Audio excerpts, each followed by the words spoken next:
This is the Australian Government's Institute of Health and Welfare. On their Deaths in Australia report, they state, life expectancy is the most used measure to describe population health and reflects the overall mortality level of a population. Looking at their chart, females have a life expectancy of 85.3 years, while males only have a life expectancy of 81.2, significantly less, more than 4 years less. In Figure 2.1, they show deaths by age category and sex, with males on the left. In almost all age categories, males die more often than females. For example, among 15 to 19-year-olds, 68% of all deaths were male. For 20 to 24-year-olds, 70% were male. For 25 to 29-year-olds, 71% were male. This is a crisis, is it not? So many more young males dying in our society. This pattern continues on well into old age, with males making up around 60% of deaths. It's only at the 85 to 89-year-old bracket that things start to even out, with 49% of deaths being male, around 50-50.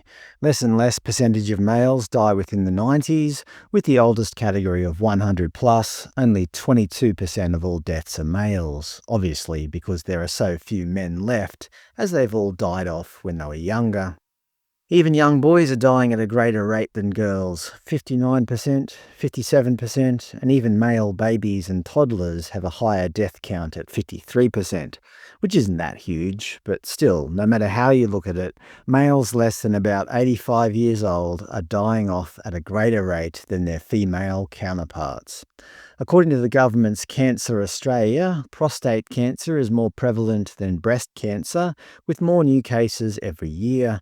With the Prostate Cancer Foundation reporting in 2022, prostate cancer overtakes breast cancer as Australia's most common cancer. According to a 2024 report by Safe Work Australia, 95% of all workplace deaths are male, a fatality rate 26 times higher than females.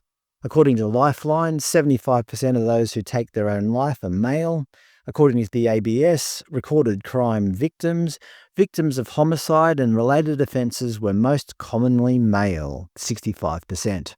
Anyway, you get the idea. Of the two sexes, when it comes to health and longevity, males are significantly worse off than females across almost every metric. So what do you think the current Australian government decided to do to help end this terrible discrepancy? Federal Labor promises $500 million for women's health, including better access to long-term contraceptives. It's about more choices, women's health funding celebrated by advocates.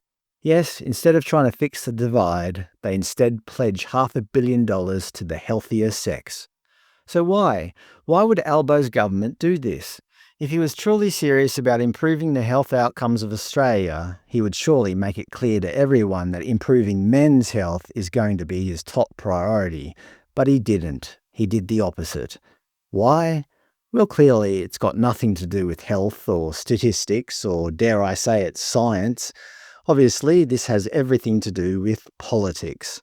By prioritising women, he's trying to win the female vote at the expense of men's health. It's not only statistically questionable, it's morally questionable as well. Look, I'm not saying women's health isn't important, of course it is, but given the statistical health outcomes of the two sexes, showering the healthier sex with more funding is just downright strange and quite frankly unfair. Of course, historically, women have rightfully complained that the men that ran the country have often ignored their interests. But by overcompensating this, by prioritising female health over men who are experiencing worse health outcomes, that's just not right. It's interesting, the current Labor government love to gloat about their commitment to gender equality.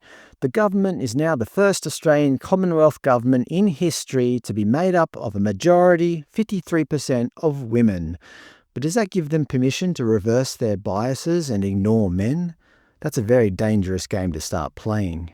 Yes, Australia needs women, but it also needs strong and healthy men.